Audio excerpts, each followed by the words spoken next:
Hello everyone, and welcome back to another episode of The True Crime Dish, where I dish about a true crime case while I make myself a dish.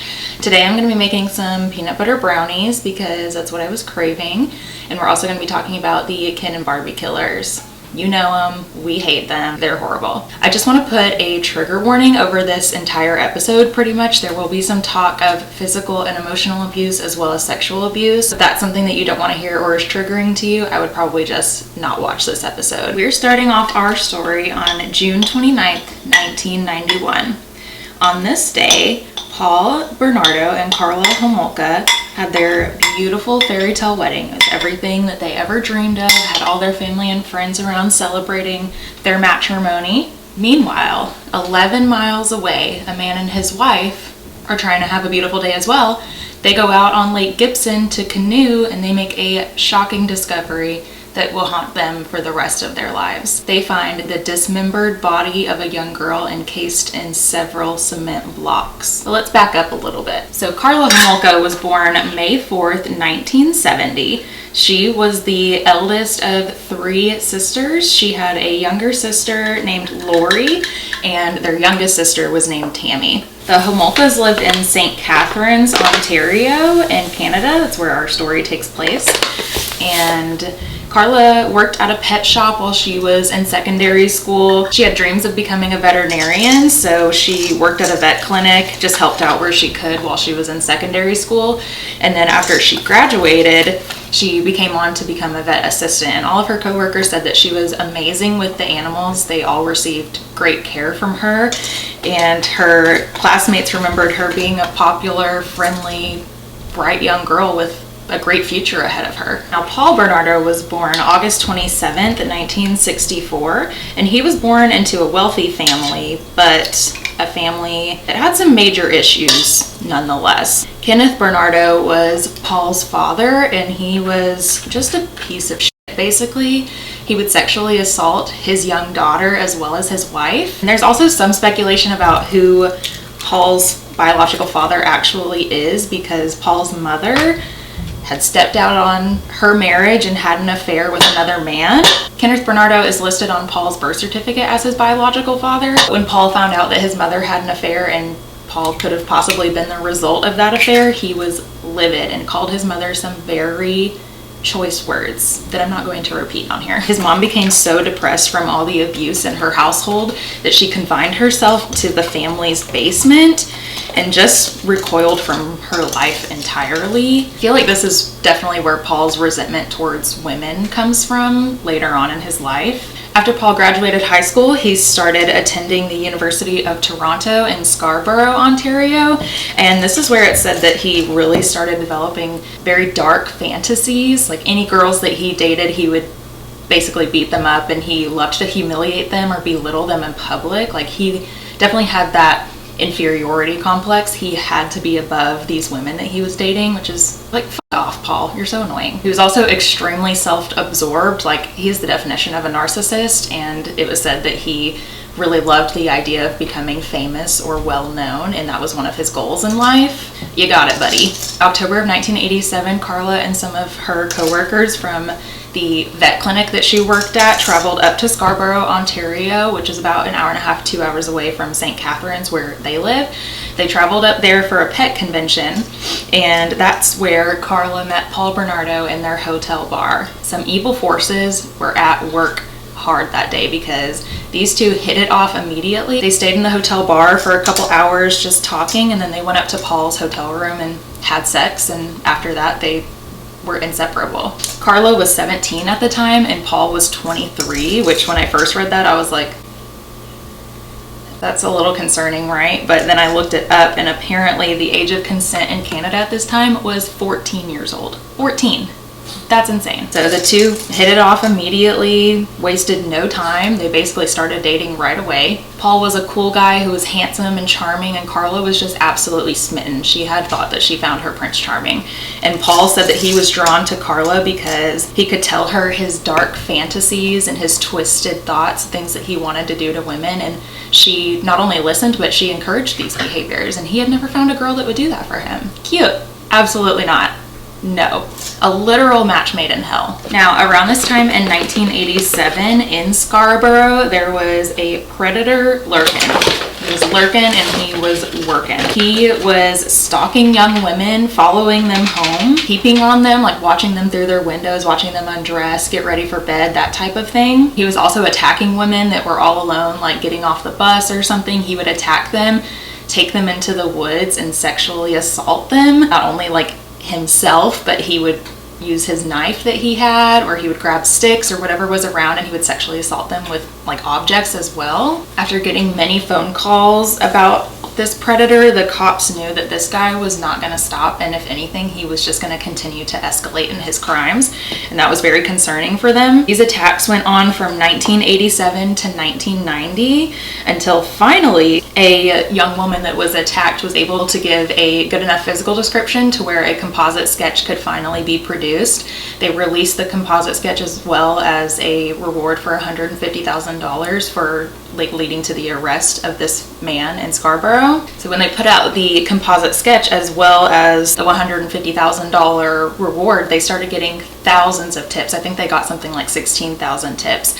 And 2 people called in and said, hey, you should look at Paul Bernardo. He looks a lot like the sketch. And one of the people that called was actually one of Paul's friends and said, hey, I think you should look into my friend Paul Bernardo. Good on you, sir, for turning your friend in, because he looked exactly like the composite sketch. The cops are thinking, okay, we need to pay this Paul Bernardo a visit. So they go to his house, knock on his door, and he's not home. So they're like, okay, they just leave their information, they go back to the police station, and later on, Paul gives them a call. And he says, like, yeah, I'll come down to this station, I'll talk to you guys a little bit. They're thinking, okay, this guy's willingly coming down to the station, we're not having to force him, so that's a good sign. Paul comes down to this station, and while the cops are questioning him, they're just really thinking that this is not their guy. Like, Paul is very well spoken, he seems very put together, he just doesn't seem like the type of guy that would be capable of doing these things to these young girls out on the street. And Paul himself even jokes and says, like, yeah, I can see why people would think that that composite sketch looks like me. It looks a lot like me. So they end their questioning with getting some DNA from Paul. Paul willingly gives them fingerprints and blood samples for DNA,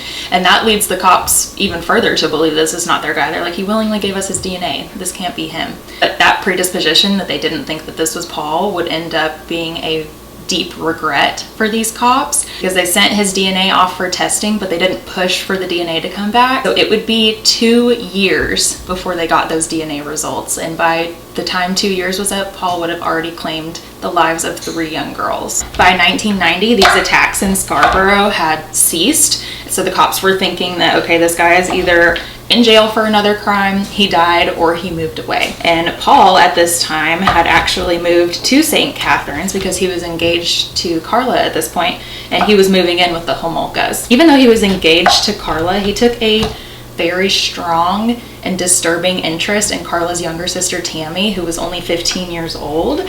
He would sneak into her bedroom at night and just watch her, and sometimes he would pleasure himself while she slept, which is just like the most violating, like, ugh, he's disgusting. On July 24th, 1990, Carla steals some sedatives from the vet clinic that she's working at the time, and she and Paul decide that they are going to lace Tammy's spaghetti sauce with those sedatives to knock her unconscious. So Tammy becomes unconscious after eating her food. They bring Tammy down to the basement, and Paul sexually assaults her while Carla watches. I just can't. That's your sister. You're supposed to protect her, not do these type of things to her. It's just horrible. Paul did sexually assault Tammy, but he didn't have sex with her unconscious body.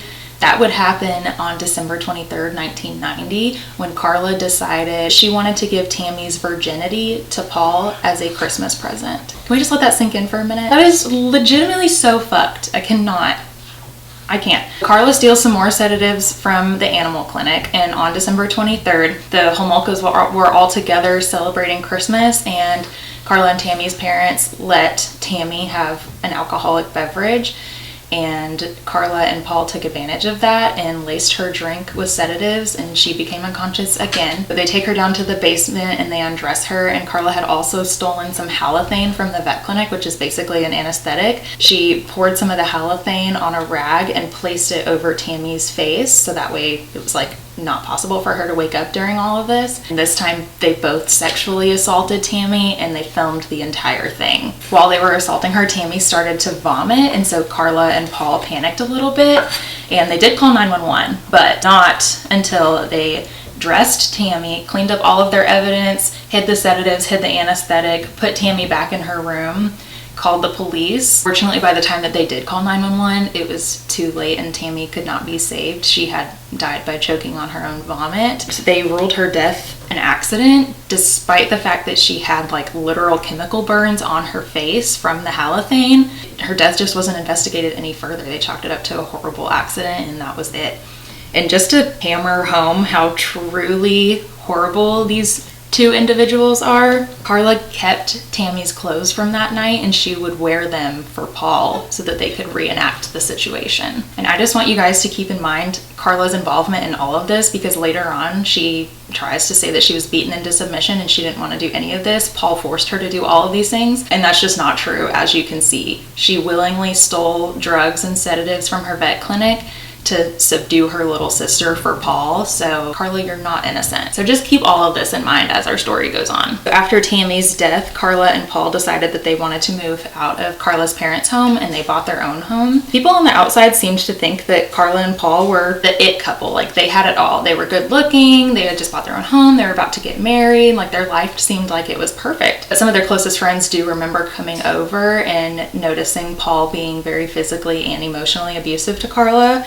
So it's just worth noting that Paul is continuing his same behavior. Like, he's not getting any better, and he doesn't treat Carla like she's special. About 3 weeks before Paul and Carla's wedding, Carla decides that she wants to get Paul a wedding present. So she invites this Jane Doe that she works with out for a girls' night, and this young girl's identity is protected, so we're not going to say her name. She's just Jane Doe for this portion of the story. Carla invites her out under the guise of a girls' night. Carla ends up stealing some more sedatives from the animal clinic, drugs this girl's drink, and takes her back to Paul and Carla's home. And then she calls Paul and she's like, "Hey, I have a wedding present. It's ready for you if you want to come home." Paul comes home to this unconscious young girl, and they both sexually assault this girl while videotaping it, just like they had done with Tammy. This poor girl wakes up the next morning having no idea what had happened to her the night before. She was extremely nauseous when she woke up, but she had never been drunk before, so she thought it was just from the alcohol. Meanwhile, it was probably from the events of the night before, but also because Carla had drugged her. They do end up inviting her over another time, and she comes over, you know, having no idea what happened to her at that house the last time she was there. And they repeat this same thing. They drug her, take her unconscious body, do whatever they please with her while they videotape it. But this time Jane Doe stopped breathing in the middle of their assault. Carla calls 911, but in the middle of it, Jane Doe comes to and she starts breathing again. So Carla says, "Oh, never mind, everything's fine." And no one ever followed up on that. The cops weren't like, "Oh, maybe we should go look into this." Someone just called 911 and then said, "Oh, never mind, everything's good." No one ever followed up on it. I don't want to say luckily, but luckily this Jane Doe did escape with her life. So many times they could have almost been caught, but they just weren't. So they kept seeing, "Oh, we can get away with these things. Let's just keep escalating." Roughly a week later, Paul is out hunting for his next victim when he spots 14-year-old Leslie Mahaffey. This specific night, Leslie had been out late with her friends and she missed curfew, so her mom locked her out of the house. So Leslie went to a payphone, she calls her friend and she's like, "Hey, can I come over and stay the night?" And her friend says no. So Leslie's like, "No big deal, I'll just go back home and try to wake my mom up." Unfortunately, Leslie would never make it home because Paul spotted her and lured her into his car, blindfolded her, and drove her back to his home. So after having Leslie for a little while and doing whatever they wanted to her, torturing her, they decided that they needed to kill her. So they strangled her with an electrical cord, and Paul had to strangle her twice actually, because the first time just knocked her unconscious, so he had to strangle her again, and this time they were successful and Leslie passed away. It was Father's Day weekend and Paul and Carla weren't gonna miss out on that. They had plans with their family, so their family came over. They had a little Father's Day party upstairs while Leslie Mahaffey's body lie dead in the basement. After their family leaves, they decided they need to get rid of Leslie's body. So Paul comes up with a plan to dismember Leslie with his grandfather's chainsaw and put the various body parts into cement. So he goes to the hardware store, he buys about 12 bags of cement, and they carry on with their plan, and then they dump Leslie's body in Lake Gibson. This brings us to where we began the video on June 29th, 1991, the most horrifically ironic of days when Leslie Mahaffey's body is found in pieces while Paul and Carla are out partying, celebrating, just living their best lives, having their wedding. Their next attack wouldn't come until several months later on April 16th, 1992. They're out looking for another victim in broad daylight when they come across 15-year-old Kristen French. Carla gets out of the car asking Kristen for directions. She has a map with her, so she's distracting Kristen. This is their whole ploy. She gets out, she's showing Kristen things on the map, asking where they are. Meanwhile, Paul comes up behind Kristen with a knife and subdues her and gets her into the car, and they drive off. Kristen's parents said that she was very responsible and timely, especially for being so young, and she was supposed to be home that day after school to take care of the family dog. So when she didn't come home, they immediately knew something was wrong and they alerted the police. Now, Kristen takes the same route to and from school every day, so they knew exactly where to start looking, and it was on that route in a parking lot where Paul and Carla had just abducted her that they found a single shoe of Kristen French's, and they knew something was horribly wrong. A couple of eyewitnesses came forward, luckily, and said that they kind of saw what happened and that it looked like there was 2 abductors in the car. They kept and tortured Kristen French for several days over Easter weekend. They kept her tied up with the exact same cord that was used to kill Leslie Mahaffey, and they forced copious amounts of alcohol into Kristen and made her participate in unspeakable sex acts, all while they filmed it. I mean, you know, this is their MO at this point. This is what they do. They just repeated the same exact thing. And after a few days, Carla was like, okay, Paul, like, what's the long-term plan? Like, I have to go back to work. It's Easter. We have plans with my family. Like, we can't keep her down here. I don't feel safe leaving her down here for long periods of time when she could escape. Paul agreed, and they decided to strangle Kristen French. Paul strangled her for 7 minutes straight while Carla just watched. Kristen did get away for a few seconds, and Carla started beating her with a rubber mallet, and Paul got a hold of her again and strangled her again for a second time. Second time that he strangled her, she did die. And then Paul and Carla got up, went upstairs, and got ready for Easter dinner with Carla's family. Kristen's body was found on April 30th, 1992, kind of close to a main road, and it was about 45 minutes from St. Catherine's. Where Paul and Carla dumped Kristen's body was also very near the cemetery where Leslie Mahaffey was buried by her family. I don't know if Paul and Carla did this on purpose, but knowing them, I would not doubt it for a second. When they found Kristen's body, she was curled up in the fetal position, completely nude, and the cops noticed immediately that her hair had been cut and she had been washed.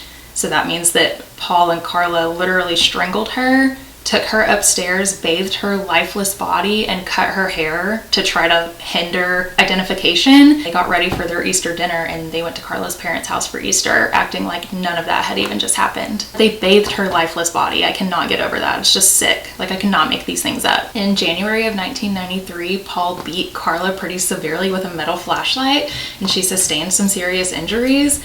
She wasn't gonna rat on Paul, but her family convinced her to, so she goes to the cops and she wants to file a domestic abuse charge against her husband, and that's when the floodgates just completely open. At this point, she's like, I've had enough of your shit, Paul, which is very interesting to me. I'm like, okay, when he's beating up and torturing other young girls, it's fine and you think it's fun, but when the tables turn and it's on you, you've suddenly had enough? Okay, Carla. So she goes to the police station just wanting to file domestic abuse charges, but ends up completely spilling the beans, tells the cops absolutely everything about how Paul was responsible for Kristen French and Leslie Mahaffey's murder. He forced Carla to participate. So this battered woman in front of them was telling her story of survival, all the things she had to do for Paul because he would kill her if she didn't do these things. She said she was threatened day in and day out and beaten, and if she didn't help him with these things that he wanted to do, then he would kill her too. Detectives questioned Carla for nearly 5 hours, and in that 5 hours she dropped 2 major bombs on them.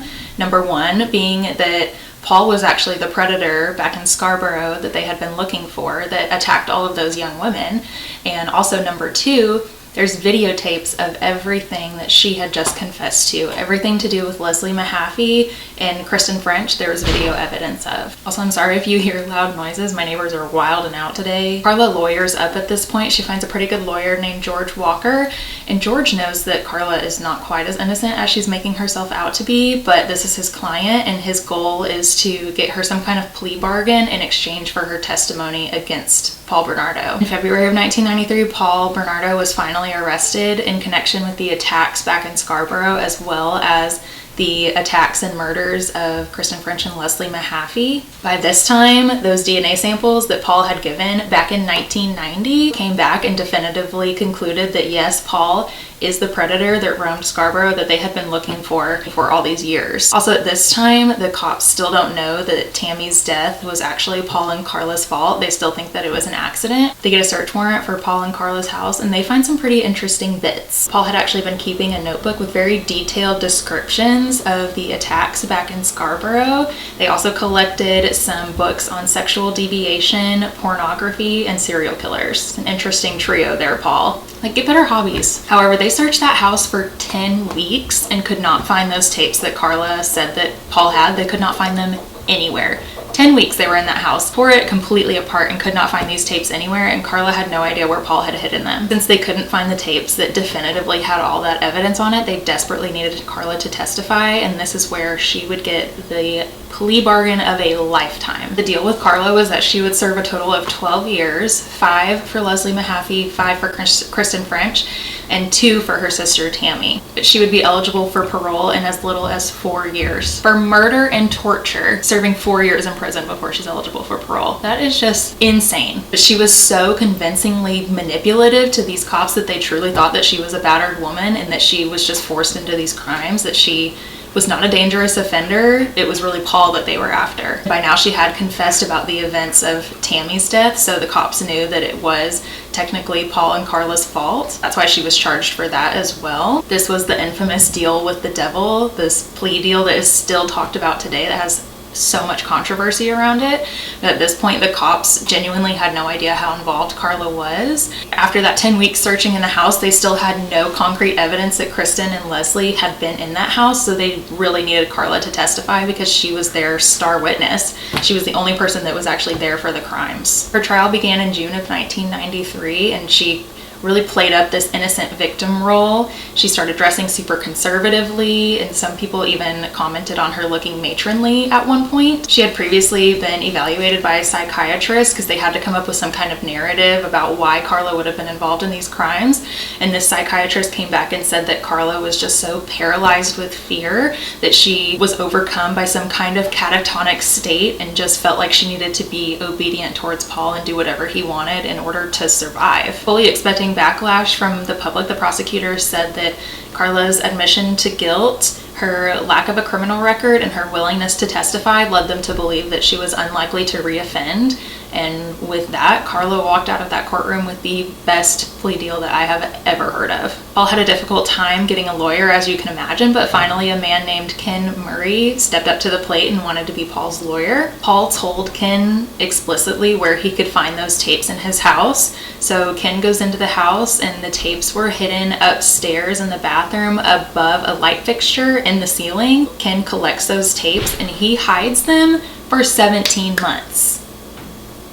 He hides literal evidence for 17 months. This was his way of clearing his client. He was like, well, if there's no tapes, then they can't convict Paul of any of this. Eventually, though, the cops did kind of catch on that they thought that Paul and Ken were in cahoots in hiding these tapes. So after 17 months of hiding them, Ken finally handed them over and he resigned from Paul's case. The cops, finally able to watch the tapes, were absolutely horrified to see their star witness, Carla Homolka, on those tapes, very enthusiastically acting in these sex crimes with Paul. She was not at all the battered and victimized wife that she came into that police station making the cops think that she was. From their point of view, watching the tapes, they saw that Carla very happily participated in these crimes under no duress at all. She had just played the cops and they believed her victim role. This obviously put the prosecutors in a very sticky situation. Like, how were they going to explain Carla being on these tapes acting so enthusiastically? After seeing how involved Carla was, it horrified them for many reasons, but that plea deal that they gave her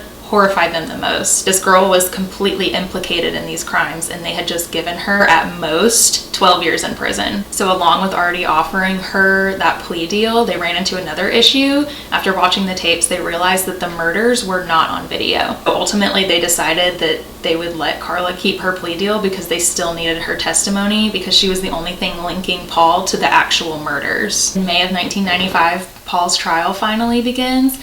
The horrific tapes are played for the court to show how sexually depraved and evil Paul was. Carla also took the stand to recount what the tapes had just showed and also recount what was not on the tapes, which was the murders. The defense immediately attacked Carla's credibility. They pointed to her being on the tapes and her lifeless eyes on these tapes showing absolutely no remorse for the things that she was doing to these young girls on those videos. They called her out and said, "You're not a victim, you're an accomplice." They even brought up how murdering Kristen French was technically Carla's idea. Remember, it was Easter weekend and Carla was like, "I have things to do. I'm not leaving this girl down here where she can get out and go rat on us." So they brought up that Paul strangled Kristen while Carla just watched, and then Carla went upstairs to fix her hair and they went to Easter dinner. After hearing all of this, the public was absolutely outraged at Carla's light sentencing, and the prosecutor said that they never would have offered Carla that light of a sentence had they known her true involvement in these cases. Despite Carla getting the deal of a lifetime, the jury had no problem convicting Paul on 9 different counts. On September 1st, 1995, he was sentenced to serve life in prison without the possibility of parole for 25 years,